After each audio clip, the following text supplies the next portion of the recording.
Les voy a hablar un poco sobre lo que había dicho el profesor Fernández Armesto, que dijo, que puso la pregunta, ¿por qué hay dos Américas? ¿Por qué nosotros decimos que hay dos Américas? Bueno, y aquí está otra imagen similar a lo que él mostró, mirando, esto es el medio ambiental de América, de las dos Américas. Pero ¿qué es la diferencia más grande entre las diferentes partes de América? Es que de esta parte por aquí, toda la América Latina, tiene la mayoría de los recursos de oro y plata en el mundo. Y a eso sí se diferencia América Latina de esta parte, de esta otra, la parte anglosajona de las Américas. Y es una diferencia que va a tener un impacto tremendo, que les voy a mostrar, por ejemplo, ejemplos de oro que han encontrado los primeros españoles a llegar al Caribe. Este es un dios taíno y se nota todos los detalles. Tanto eso sería semejante a lo que hubiera encontrado Colón al llegar al Caribe. Y eso se dice ahora, se dice los taínos. Utiliza la palabra taíno porque antes se decía araucanos y caribes.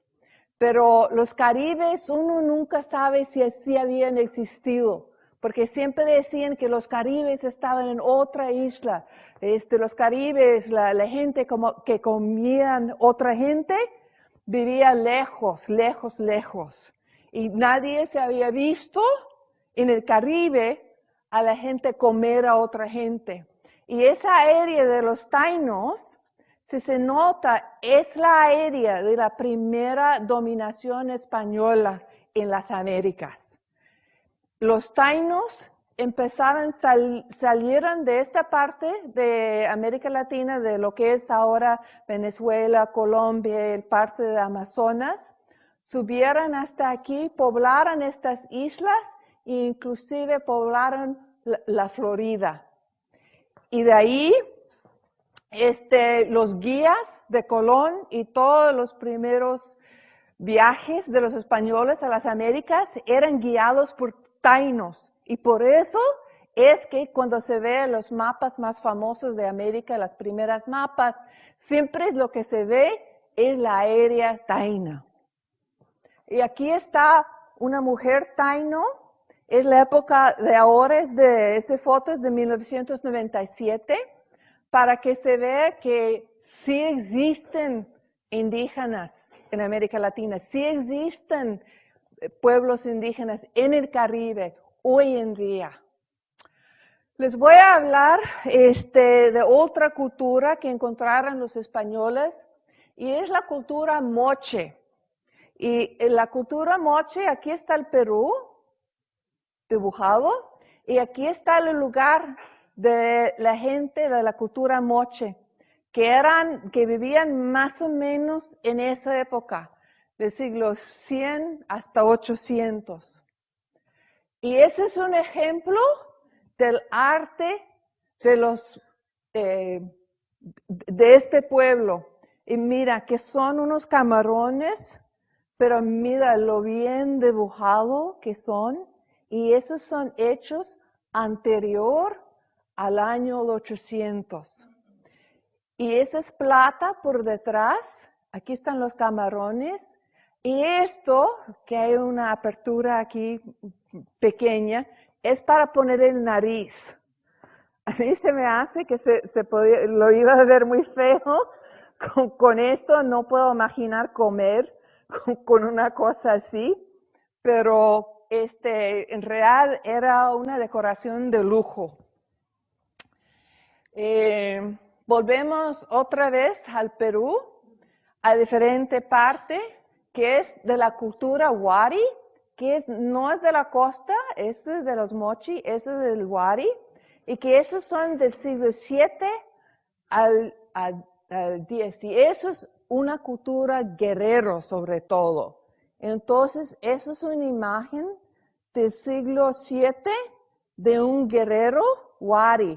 Los guerreros eran furiosos, inclusive había unos mujeres guerreras que eran como jefes del ejército. Y ese es un ejemplo un poco más tarde, si se nota la diferencia entre este que es un poco crudo y esa taza que es famoso, que está en el Museo de Arte de Denver, en el estado de Colorado, en los Estados Unidos. Y ese tiene unos detalles que, por ejemplo, aquí hay una cabeza, aquí hay un marisco, debajo de esto hay unos hombres, unas personas que están levando al marisco, y así se repiten los detalles. Tal vez no lo ven muy bien por la resolución de la imagen, pero es otra cultura que ha hecho mucha plata, y esa cultura se queda cerca a lo que ahora es la ciudad de Trujillo, cerca a la costa del Perú. Y esta civilización alcanzaba de aquí hasta allá, hasta casi con la frontera con Ecuador. Y esta cultura era la cultura Chimú. No sé si lo conocen, la cultura Chimú, pero era una de las culturas más grandes y más poderosas del Perú. Salían al mismo tiempo que los Incas, pero eran competidores con los Incas. Y esa es una excavación de la ciudad Chan Chan del Perú, que era el centro de la cultura Chimú, y se quedaba a un lado de la ciudad de Trujillo en la actualidad. Y se nota ese tipo de construcción, así, que es un poco diferente a lo que se ve en otras partes. Pero aquí está una procesión funeraria hecha por los Chimú en el siglo XIV. Y se nota aquí que aquí son los hombres, aquí está el cuerpo que se van a enterrar, y aquí está el trono. Y supuestamente es una procesión de un rey, un cacique muy importante. Lo vamos a ver después, que ese tema nos vuelve a aparecer en otras imágenes del oro. Eso también es de la cultura Chimú, también del siglo XIV. Y finalmente les voy a mostrar una de las más famosas imágenes de la cultura de Perú. Y eso viene del lago de Titicaca, que se queda por aquí, entra en la frontera de Perú y Bolivia. Y eso es la llama de Titicaca. El siglo XV, cuando apenas estaban llegando los españoles, los chimús los indígenas estaban, arte es una llama, lo que dicen de pelo largo, porque se nota que tiene todo así muy largo. Pero para mí parece una pieza de arte moderno, por las líneas, por la sencillez y todo. Aquí está el lago, si no lo han visto, el lago de Titicaca. Es tomado la foto de una isla dentro del lago, y aquí están las montañas que están detrás. Dice la belleza de las dos. Regreso a nuestras Américas. Y la única parte, no es la única parte del Perú donde se había salido obras maravillosas de arte. Salía de Costa Rica, que es un país chiquita por aquí, pero eso es una águila. De la fecha en Costa Rica no se han hecho tantas investigaciones para saber exactamente de qué fecha, de qué época, de qué siglo. Entonces ponen a todo ponen a todo estas fechas de 700 a 1500, es decir, 700 años antes de la llegada de los españoles. Y ahí aparece, aquí empieza a aparecer águilas. Esos son las alas del águila, ¿no? Así, ¿se lo ve? ¿Ya? Aquí está el pico, muy grande. Eso me parece un águila muy furioso. Pero también hace ese tipo de ornamento que llevaban los hombres, que se ve que son, por ejemplo, se ven que hay dos huecos chiquitos por ahí. Se mete con un hilo que lo ponen así alrededor del cuello y lo meten por aquí. Ahí lo ponen los hombres, pero no era para guerra, ¿no? Era para decoración.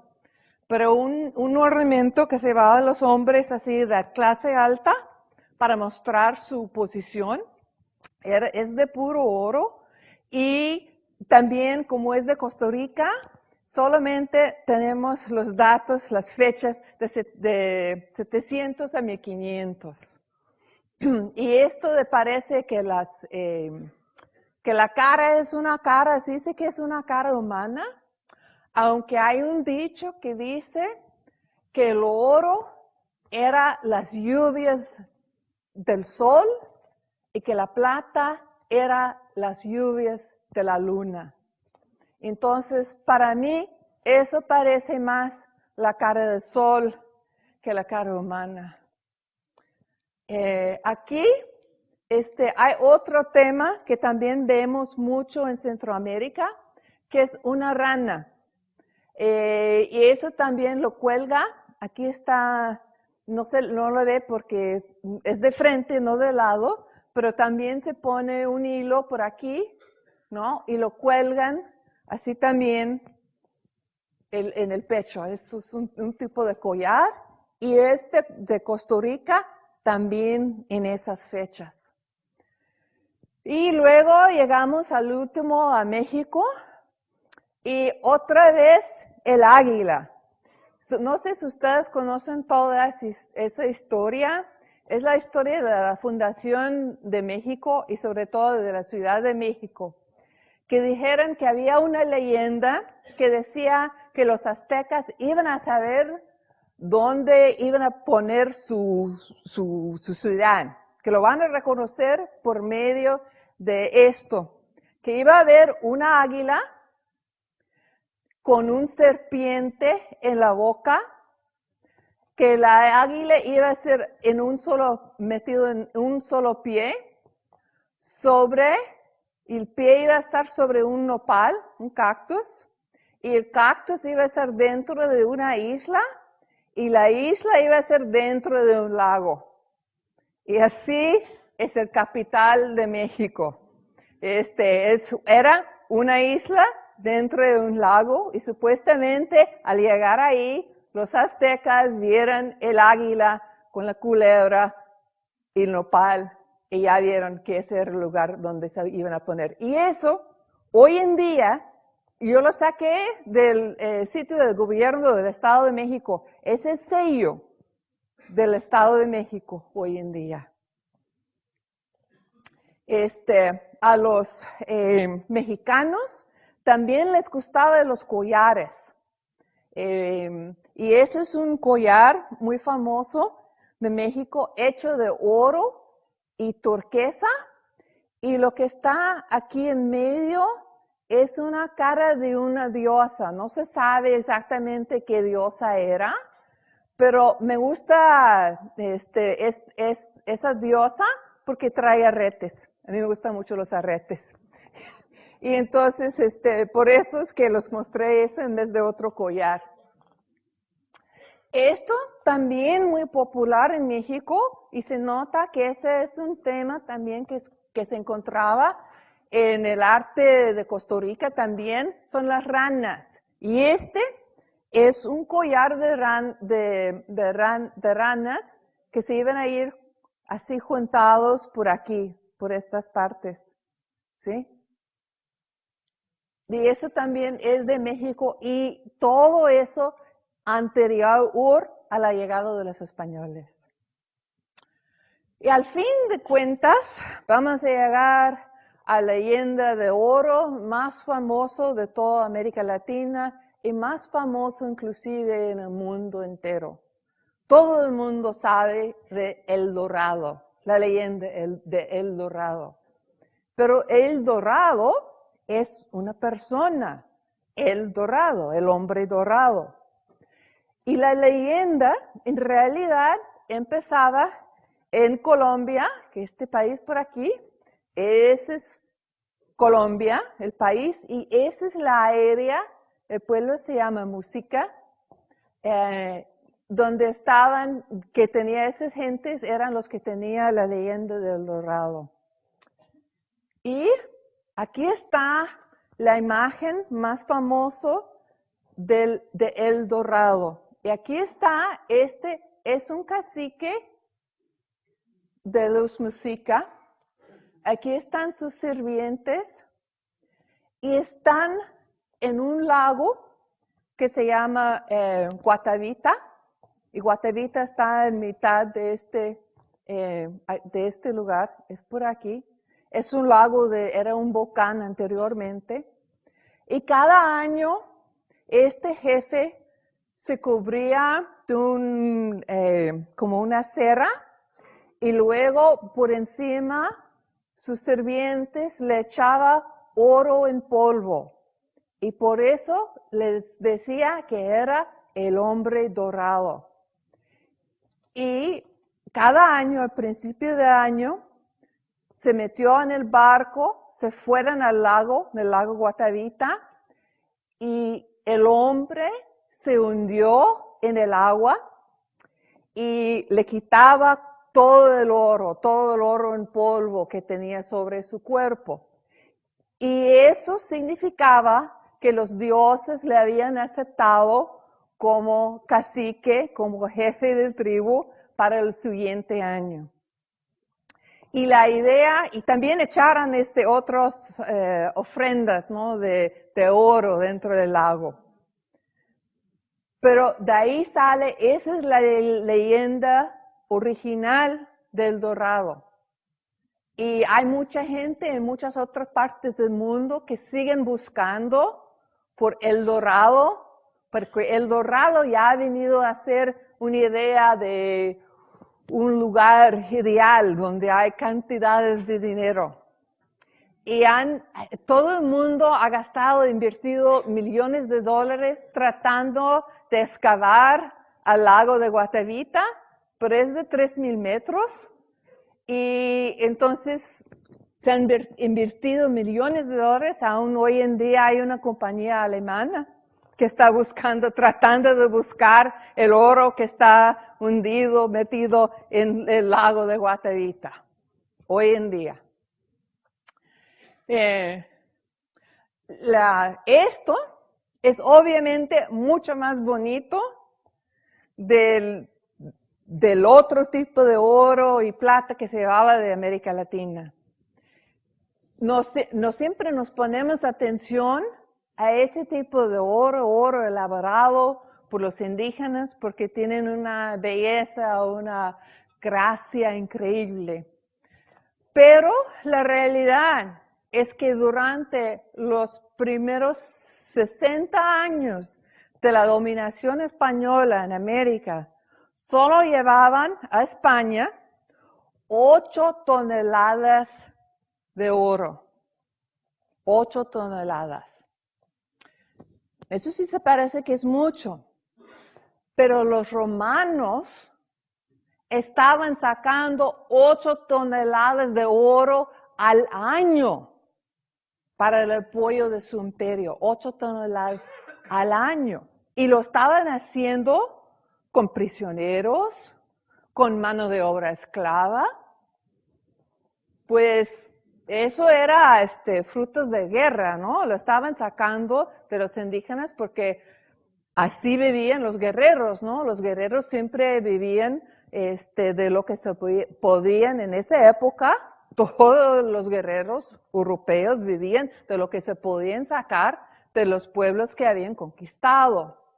Voy a dejar eso ahí un momento porque lo que sigue es plata. y la empresa de sacar plata, pero mira, esa plata es una plata del Perú, de más o menos de la fecha de 1628, y allí el valor actual de ese barra de oro son 17,000 euros. Sí, es muy feo. No tiene, para mí no tiene ninguna grasa, pero sí, sí vale mucho. Y eso, lo que quiero decir es que en comparación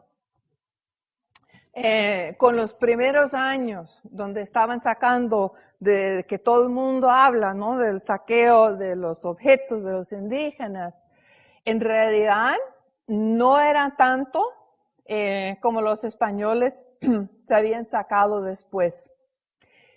Pero la manera de sacar y la razón por la cual los españoles sacaban el oro y la plata, eso sí para mí es una de las contribuciones más importantes de la España a la historia del mundo. No digo de la historia de España, no digo simplemente de la historia de las Américas, pero la historia del mundo. Y la razón es España, como todos ustedes saben, era dominado por los musulmanes durante varios años, varios cientos de años. Y los musulmanes tenían una tradición de que Dios había escondido oro y plata en la tierra para el uso de su pueblo. Por eso estaba escondido, que Dios lo escondió porque era solamente para su pueblo, para sacarlo y utilizarlo. Y de todo el oro y plata que pertenecía a Dios, que estaban distribuidos por el amir, por el jefe de los musulmanes, le daban 1/5 de todo el oro y plata que sacaran, y el 1/5 era para los pobres, para los huérfanos del pueblo musulmán. Al llegar la conquista, la reconquista de España, esas leyes fueron cristianizadas y empezaron con las 7 partidas de Alfonso el Sabio, empezaron a decir que le pertenecían, el oro y la plata pertenecían al rey. Y al rey le tenía que dar el 1/5, ¿por qué? Para la ayuda de sus vasallos. Entonces le debía al rey de España 1/5 de la plata, 1/5 del oro, y el dominio sobre eso era distinta, no podía tener propiedad privada ni en el oro ni en la plata, porque eso pertenecía al rey. Ya con otros siglos empezaron a decir que la plata y el oro lo cambiaran. Eso fue dentro del proceso de hispanolización, cristianización.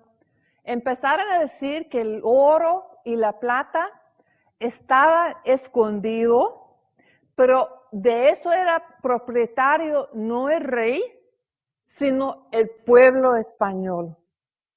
Que entonces el pueblo español eran propietarios del oro y plata que estaban en la tierra. Y ese hecho es el hecho que ha tenido tanta importancia en la historia mundial. Por el hecho de no había posibilidad de propiedad privada, ni en el oro, ni en la plata, ni hoy en día a lo que se llama el oro negro, el petróleo. Y el petróleo, como lo vamos a ver, pasa lo mismo. Lo que está escondido en la tierra, la plata, el oro y el oro negro no pueden pertenecer a ninguna persona, ninguna empresa privada. En todas partes del mundo que eran colonizados por los españoles, por los portugueses, tienen ese mismo sistema de leyes. Y ahí empezó, aquí empezó en las Américas. Empezaron con los leyes, con los reglamentos de que el oro y la plata, que tal vez estaban dentro de un pueblo indígena, que se encontraba oro y plata, etcétera, ¿no? Pero los indígenas, al contrario de lo que pasa en otra parte del mundo, inclusive los Estados Unidos, es de que el oro y el plata es patrimonio del país, es patrimonio nacional. Y entonces, desde la época colonial, desde 1540, y luego lo volvieron a afirmar en otras leyes, la nueva recopilación de leyes para las Indias. Entonces, este oro que sacaban, eso salió del naufragio de Atocha. Este plata venía, estaba trabajado, bueno, por mano de obra libre, por mano de obra esclavo, pero venía la quinta parte siempre al rey para que supuestamente lo gastaba en su pueblo, para las necesidades de sus vasallos. Y entonces no es lo mismo decir que, bueno, están robando dinero, están robando oro, están robando plata, ¿no? No. El oro y la plata estaban metidos por una razón, una muy buena razón, estaba metido en la tierra. Y el rey estaba sacando la quinta parte, no para sí mismo, aunque sí había reyes que no lo utilizaban como debía haber hecho, pero sí lo debían haber utilizado para los pobres, para los huérfanos, etc. Entonces empezaron a salir todas esas grandes cantidades enormes. Esa es otra barra de plata, también de la Atocha, de 1628, y esa tiene un valor actual de 13,000 euros. Bueno, para mí es una cantidad bastante grande. Aquí es el dinero. Aquí es un ejemplo de un real de Potosí. Potosí siendo el más famoso, la mina más famosa, que lo trabajaron día y noche desde el 1577. Lo sigue trabajando hoy en día. Y aún tiene 25,000 toneladas probadas de plata.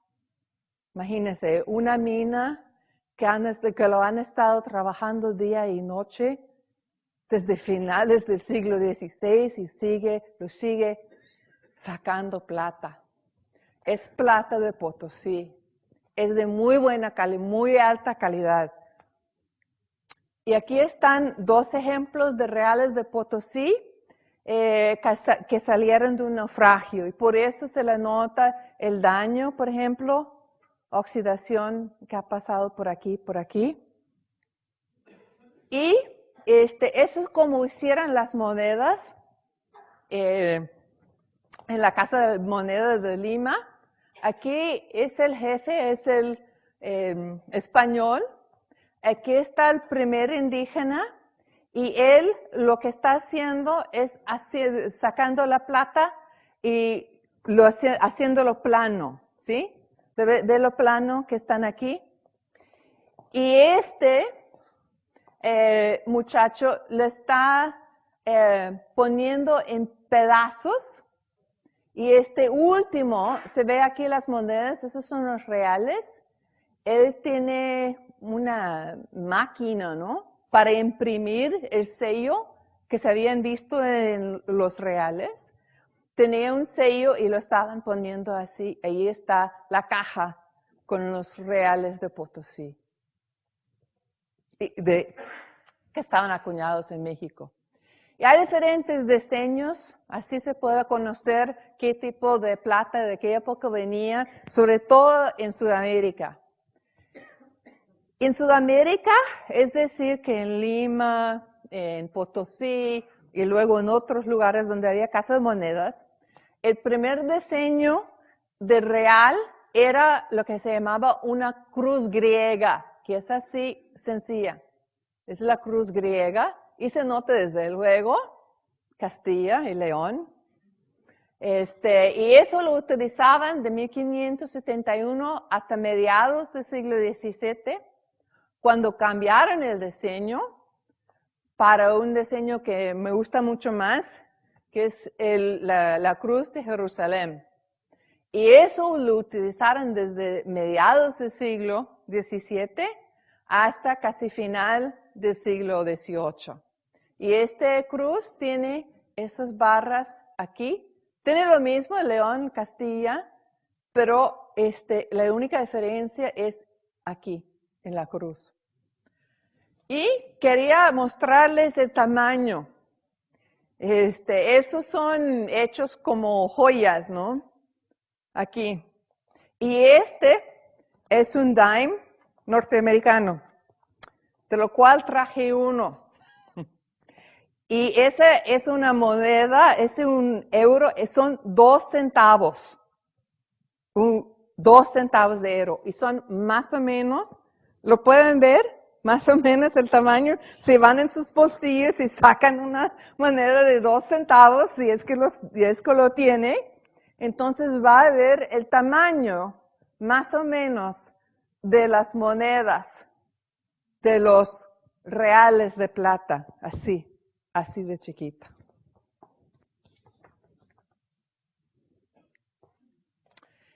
Y eso es lo que llamaban la cruz florenzada. Eso es como acuñaron el dinero, los reales de plata, como lo acuñaron en México. La Casa de Moneda de México utilizó otro diseño, pero lo utilizó durante la mayoría del tiempo que estaba acuñando dinero. Y es una cruz que se dice florenzada por esta decoración que supuestamente sale de la Florencia en Italia. Y también León, Castilla. Y la diferencia es aquí, en ese pequeño detalle. Si siguieran acuñando reales de plata, eso es un real de plata del año que se nota muy bien por aquí, de 1801. Y eso también es bastante pequeño, lo pusieron en esta imagen como joya para traerlo como un collar.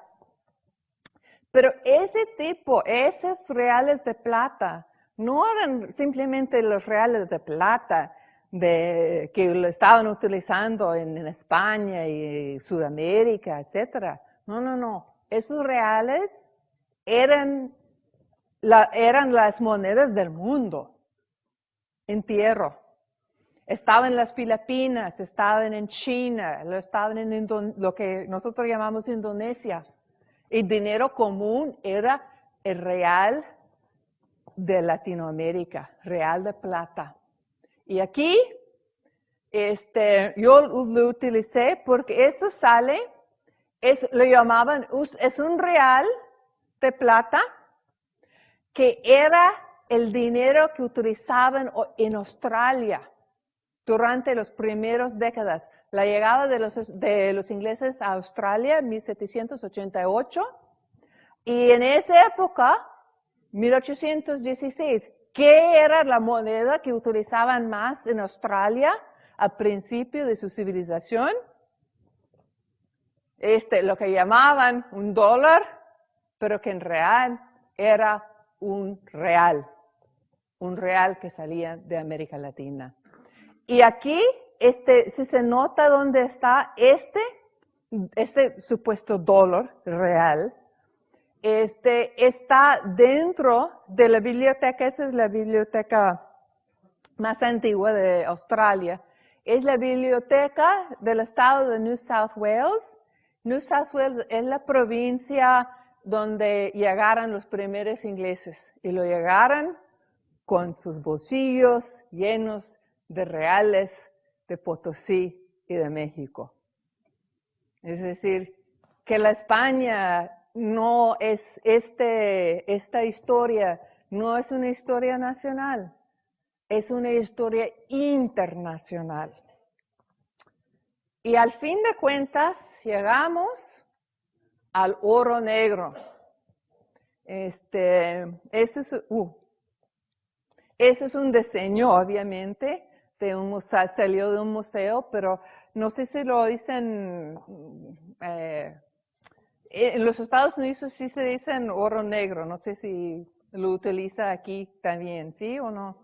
¿Sí? ¿Sí? Ok, muy bien. Entonces, el oro negro, y el mundo rodeado por petróleo. ¿Qué es lo que pasó en el siglo XX con todas las leyes que tenía España y sus colonias sobre los derechos sobre oro y plata? Seguían. La época de la independencia, oro y plata, bueno, en vez de ser propiedad del rey o de la corona, era propiedad de la nación. Y eso, bueno, en todos los países de Latinoamérica, incluyendo el Brasil, pasaron en los primeros años de independencia un artículo que decía que lo que estaba debajo del suelo, el subsuelo, era patrimonio nacional. Pero había una pequeña adición a eso, que lo puso el rey Carlos a mediados del siglo XVIII. Él incluyó por primera vez la idea de que bitumen y sus jugos era también de la misma calidad, tenía la misma naturaleza que el oro y la plata, mediados del siglo XVIII. Y en todos los países independientes de América Latina adaptaron eso también. El bitumen, que es y sus jugos. Y el jugo luego lo interpretaron en todos los países como el petróleo. Carlos III no habló de petróleo, pero sí habló de los jugos de bitumen que estaban debajo del suelo, que estaban escondidos en la tierra.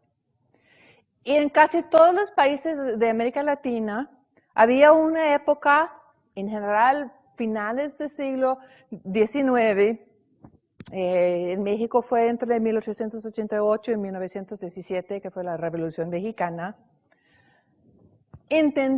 pusieron una ley que decía que el petróleo, el bitumen y sus jugos, era propiedad privada, pero no duró en ningún país de América Latina, porque la idea cultural de que el oro, la plata y el petróleo pertenecía al pueblo ya tenía unos raíces históricos tremendos, de siglos tras siglos.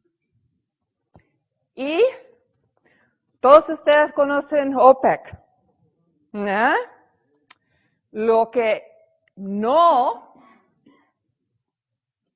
tal vez no saben, es que la idea de OPEC viene del primer ministro de Venezuela en el año 1949.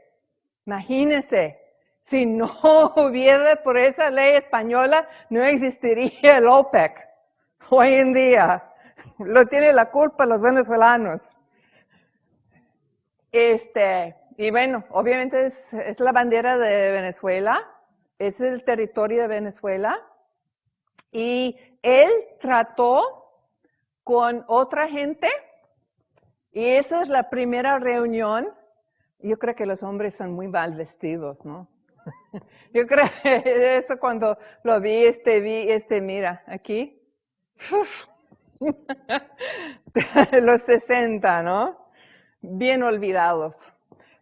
Nada más que es la primera reunión del OPEC, iniciado por el primer ministro de Venezuela el 10 a 14 de septiembre de 1960.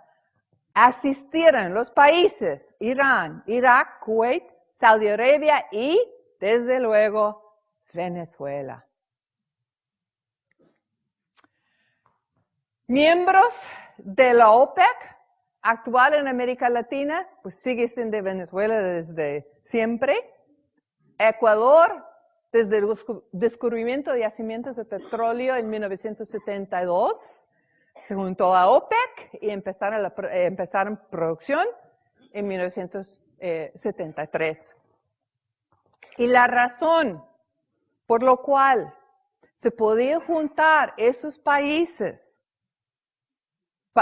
como Irán, Irak, Kuwait, Saudi Arabia y Venezuela, es que tienen una versión de la misma convicción de que el petróleo que está debajo del suelo no puede ser propiedad privada, que el petróleo pertenece, bueno, en los países de Latinoamérica pertenece a la nación.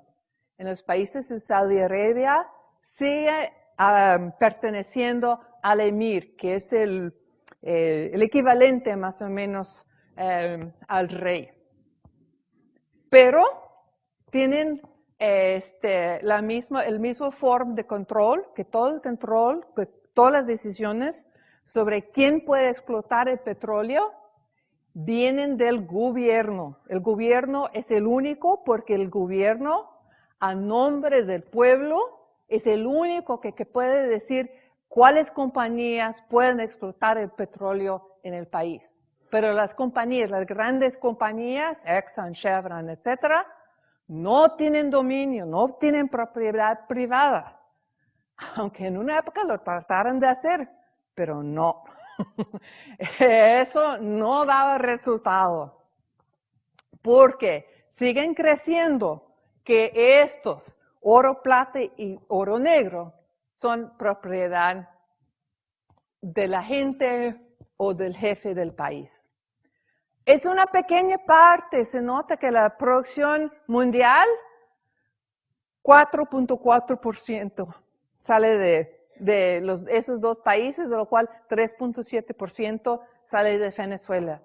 No es una cantidad muy importante, pero sí es el hecho cultural de la herencia española que es la que tiene la importancia.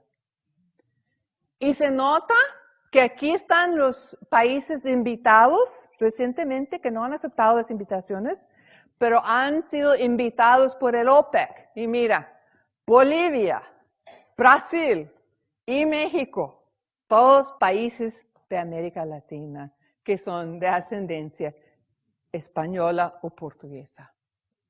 Los miembros actuales de la África, Angola. ¿Por qué? Porque Angola fue colonizado por los portugueses que tienen la misma herencia legal, la misma herencia cultural. El dicho es, el petróleo es nuestro, el petróleo es nuestro. Es decir, que es nuestro, que pertenece al pueblo. Y Angola, miembro del OPEC, porque tiene la misma herencia. Libia, Nigeria y por último Algeria, esos países son de ascendencia musulmán. Y no es un error. Libia es el único país en el mundo que tiene una bandera de un solo color, verde. No es un error. Yo tenía que verlo 3 veces para estarme seguro. Y aquí están los países, los miembros actuales de OPEC en África. Mira, esa es una tradición española que ha tenido consecuencias para la África. Gabón, la ley de Gabón es española. La ley que siguen en Gabón actual. La ley que siguen aquí es otro país que puede juntarse a OPEC, Guinea Ecuatorial, ley a base de la ley portuguesa. Esta parte del territorio es musulmán. Y aquí están los países, Algeria, Libia, Nigeria. Gabón era, pero no quería pagar los $2 millones que tenía que pagar cada año para ser miembro de OPEC. Entonces dejó de ser miembro, pero porque no quería pagar el dinero. Y estos países, el 12% de la producción mundial viene de esas partes de África, en lo cual ha tenido una herencia cultural, que han dejado una herencia cultural los españoles y los portugueses. Así regresamos a nuestras Américas, donde nosotros habíamos empezado al principio, y viendo que hemos visto que la historia de las Américas, que la historia de España en las Américas, no es una historia particular, ni es una historia secundaria. Es una historia de importancia para América Latina, para África, para el mundo entero, el mundo actual como lo conocemos hoy en día. Gracias.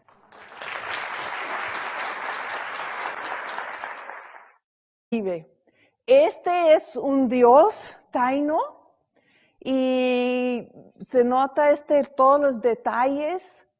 Tanto eso sería semejante a lo que hubiera encontrado Colón al llegar al Caribe. Y eso se dice ahora, se dice los taínos. Utiliza la palabra taíno porque antes se decía araucanos y caribes. Pero los caribes uno nunca sabe si así habían existido, porque siempre decían que los caribes estaban en otra isla. Los caribes, la gente que comían otra gente, vivía lejos, lejos, lejos. Y nadie se había visto en el Caribe a la gente comer a otra gente. Y esa área de los taínos, si se nota, es la área de la primera dominación española en las Américas. Los taínos salieron de esta parte de América Latina, de lo que es ahora Venezuela, Colombia.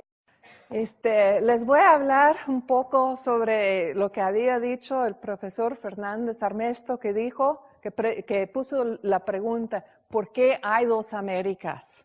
¿Por qué nosotros decimos que hay dos Américas?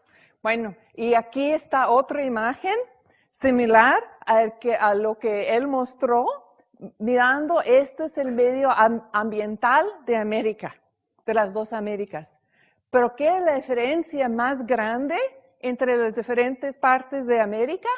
Es que de esta parte por aquí, toda la América Latina, tiene la mayoría de los recursos de oro y plata en el mundo.